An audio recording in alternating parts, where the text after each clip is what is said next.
Hey guys, welcome back to my channel. If this is your first video, hi, I'm Alaina, and this is The Organized Money, where we talk about planning life and managing money. In today's video, we are going to dive into how I save for sinking funds.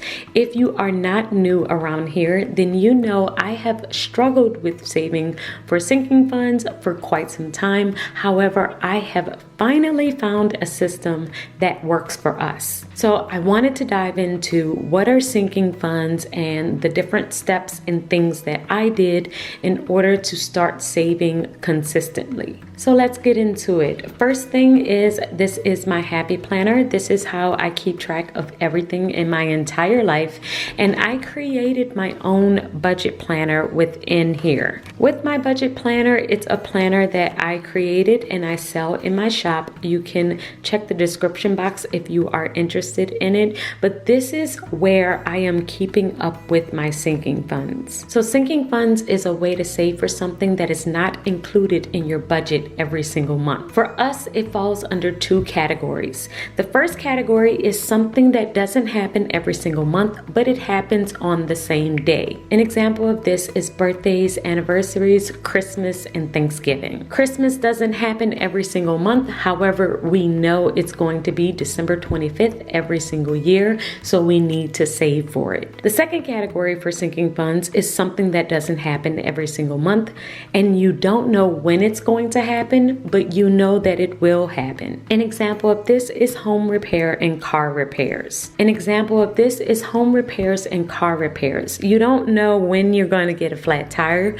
but you know at some point it's probably going to happen. So that's how we define sinking funds, and those are the things that we are saving for. My first tip in saving for sinking funds is defining your categories. With us, we have 8 categories. The first one is home repairs, then Christmas, car repairs, Thanksgiving, birthdays, anniversaries, vacation, and miscellaneous. Now, those are our categories. However, yours may be different. The best way for you to identify what your categories should be is to look at what you spent last year. If you look at your bank transactions from last year, then that will give you an idea of the random things that happened throughout the course of the year that ended up costing you money that was not budgeted. That's a great way to figure out what sinking funds you need to add to your list. Once you have selected your sinking fund categories, the next thing to do is figure out how much you need and how you're going to save for them. So my way of figuring out how much I'm going to need for a sinking fund is to actually look in my bank app. You can look at your categories within your bank app. I bank with Chase, and they have a spending summary to where I can look at the time period and the different category and know how much I spent on a particular category. So for instance, with my health and wellness, we spent $75.12 in the month of October. And so I will know that if I have a medical sinking fund, then I definitely need to add up all of the money that I spent for the entire year. And then I can divide that up by 12 months to know how much I'm going to need for that particular sinking fund. So look at all of your different categories. Figure out how much you need based on what you spent in the last year, and then you can start planning for your sinking fund for the new year. So how are you going to save for sinking funds? There are 2 ways that I like to save for our sinking funds. The first one is using an automatic bank transfer, and the second one is using an app. So let me show you how I save for the different categories. So like I told you, there are 2 types of sinking funds that we have. The very first one is something that doesn't happen every month, but it happens on the same day. These categories are Christmas, Thanksgiving, birthdays, anniversaries, vacation, and I also have a miscellaneous category here. So these particular categories I actually keep in an app. It's the Capital app. And with the Capital app, I am able to divide up the different categories that I have and keep them all on here. Now, the second type of category, which is you don't know when it's going to happen, I actually keep that in a bank account. This is a short-term savings bank account that I have with Chase, and I keep home repairs, car repairs in this account. So why did I decide to do it this way? The first reason I decided to do it this way is because since I don't know when these two are coming, I wanted to have a standard set savings amount that was already set aside and waiting for me. I didn't want to have to constantly be trying to save for these particular things. So the way that I did this is I decided how much I was going to save for each one of them. And I decided on $1,500 because that's on average how much we will need if something happens in one of these categories. And that is what I keep in my short-term savings bank account. It's already there and it stays there. So these two are automatically already in the account. If you want to know how I save for these, I will link a video on how to get 1 month ahead. That is where I keep this money, and that's how I was able to save for this money. So I will link that above so that you can see how I saved for the short-term savings account and got these sinking funds taken care of. Anytime I need to spend out of this account, I just will spend on home repairs or car repairs, and then I will use the same method that I used in the how to get 1 month ahead account to replace the money. The other way that I am saving for sinking funds though for these particular categories is through my Capital app. If you're not familiar with Capital, it is an app that you can actually connect to your account, and then you can set rules in order to save for different things. And with these, I have Thanksgiving, Christmas, anniversary, and birthdays currently. To be honest, I am never saving for all of these things at the exact same time. I just finished saving for Thanksgiving on a consistent basis. So now I moved all of the money out of our Thanksgiving travel to purchase our tickets and get ready for Thanksgiving. And now I am consistently saving for Christmas, anniversaries, and birthdays. Once I'm finished with Christmas, then I will be saving for anniversary, birthdays, and vacation. I am only saving for 3 sinking funds at a time. And the way that I am saving for them is the main one, the one that's coming up next. I save 10% of any income that I have coming in.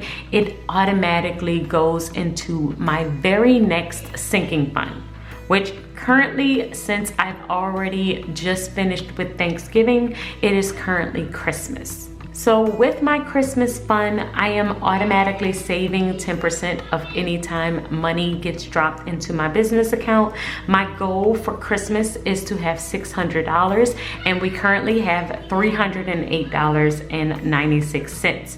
But as you can see, I have the payday rule attached where I save 10% of all deposits that go into my account over $25. And that rule is only set up for the very next sinking fund that I have. So up until last week, I was currently doing that on our Thanksgiving fund. I like to also keep my sinking funds on paper so that I can see the different things that's going in and out of the account. And as you can see, I was saving for Thanksgiving, and my goal was $1,600 because we always travel for Thanksgiving. And once I got to $1,686.20, I closed out the account. I moved the money for the flight back into my checking account, and then the overage that we had, which was $59.91, I moved that over to our Christmas sinking fund and started the process for this sinking fund and set up the 10% saving for this sinking fund. But I did do 10% savings up until I got the completed amount that I needed for Thanksgiving, and then I moved the money back into our checking account. I purchased our flight. I already have the money set aside for when we travel, and now we're starting on the Christmas fund. So what's happening with the other funds while I am saving for the Christmas fund? Well, for any other funds that I set up, which I only currently have birthdays and anniversaries currently, they only get $20 every time I get paid, which is once a week.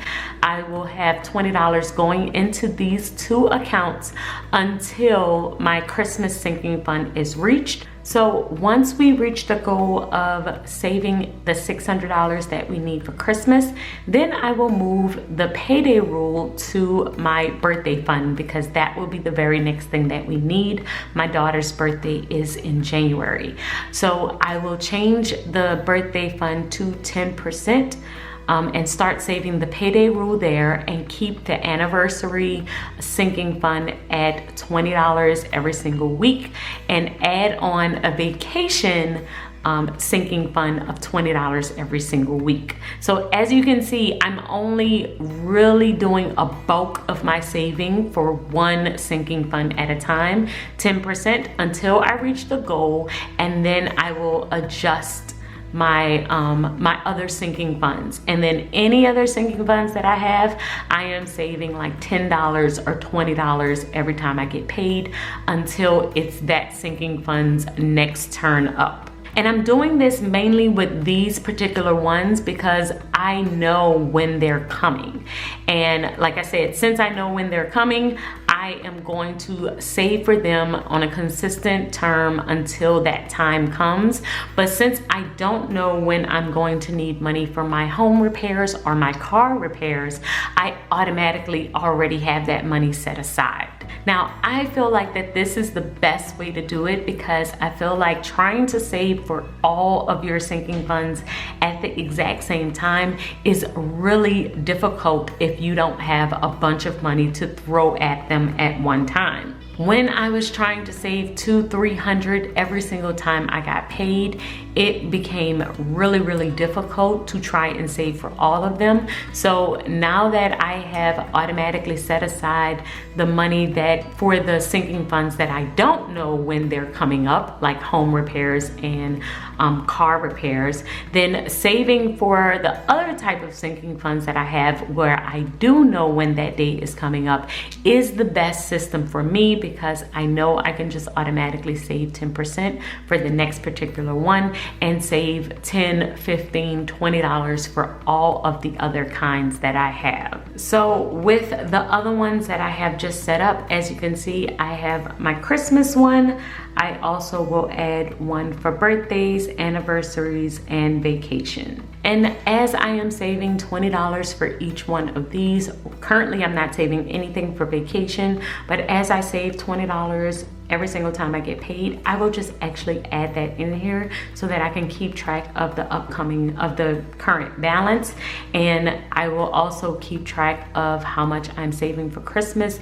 And then I won't start saving for Thanksgiving again until after January. So that's how I'm currently saving for sinking funds. And as the money kind of grows in my capital account and I have enough, I have what I need, then I transfer the money over into my checking account, and then I will just use my debit card in order to purchase the things that I have set aside for the money.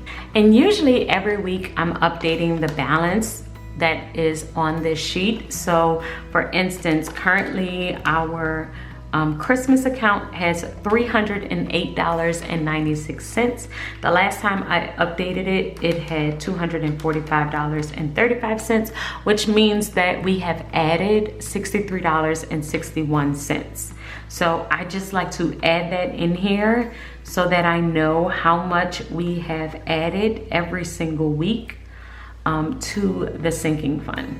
And this is what I will keep track of for the entire month. So this is for October 2020, and I've already closed this one out. I have that this one is basically closed for the year, and now I'm currently working on this one.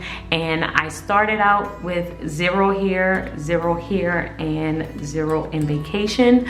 But every single week, every time $20 gets put into these two sinking funds, I will add it here and add the balance here. So then that way I know how much I am able to save every single month for my sinking funds, in which I know the date that's coming up.